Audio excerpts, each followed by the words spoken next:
Nous sommes au lycée départemental de l'ENA, un établissement qui compte 620 élèves.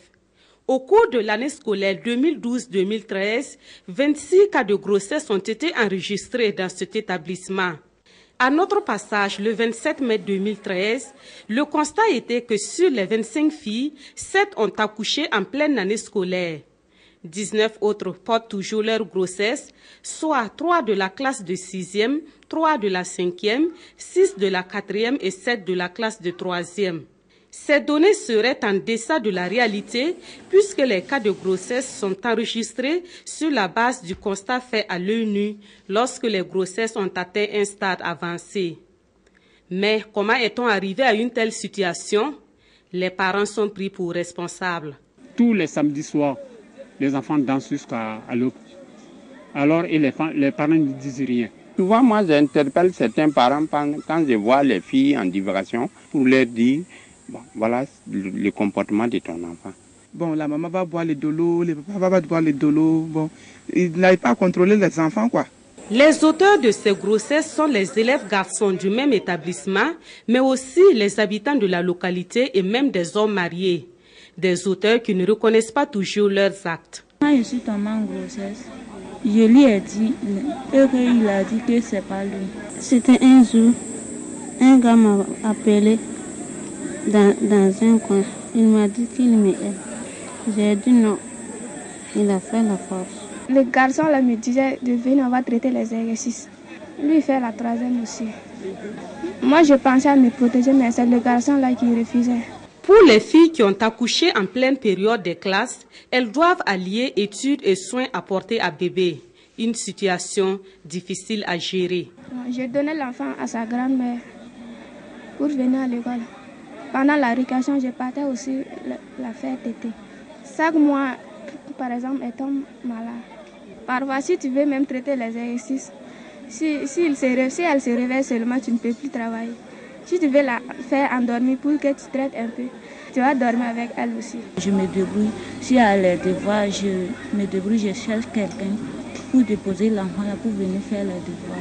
En voulant continuer leurs études dans leur situation de filles mères et de filles enceintes, elles doivent souvent affronter les jugements et les moqueries de leurs camarades de classe. Si je savais, je ne prends pas de processus parce qu'il y a des hontes. Mes camarades me provoquent. Tu te provoques en faisant quoi? Non, rien. Il y a beaucoup de choses même que tu n'as jamais vues. Tu vas voir aussi. Et puis il y a des paroles que tu n'as jamais entendues, tu vas les entendre aussi. Cette situation de nombre élevé de cas de grossesse dans cet établissement ne signifie pas que des cas d'avortement ne sont pas connus. L'avortement ici n'est pas seulement une conséquence malheureuse de la grossesse non désirée, mais un moyen pour certaines filles de récidiver. L'année dernière, je pense qu'il y a eu, je n'étais pas ici, mais je pense qu'il y a eu 2 ou 3 cas d'avortement. On a eu malheureusement un cas où une fille qui a avorté et cette année, elle est encore enceinte. Comme dans la plupart des établissements, ici, on ne dispense pas de cours spécifiques sur la santé de la reproduction chez les adolescents. Quelques séances de sensibilisation sont faites par l'unité de l'action sociale de la localité. Et dans cette sensibilisation, l'accent est mis sur le port du préservatif afin d'amener les élèves à bien l'utiliser. D'aucuns trouvent que cette approche n'est pas la bonne. Ils ne respectent même pas. Parce que s'ils respectaient même cette protection, il n'y aurait pas autant de grossesse. Donc si on peut mettre l'accent sur l'abstinence, ce serait encore menace, on éviterait les grossesses et puis les maladies. L'année dernière, l'action sociale est venue leur présenter leur bois là ici. Il y en a qui ne savaient pas comment faire. Donc maintenant, ils ont appris à faire. Et puis voici les grossesses qui sont là.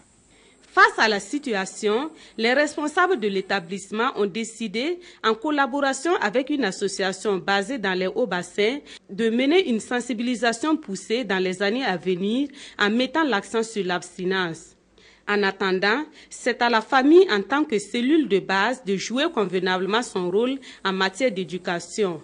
Quant aux autorités en charge de l'éducation et les associations de promotion et de protection de la jeune fille, elles sont interpellées pour changer cette situation.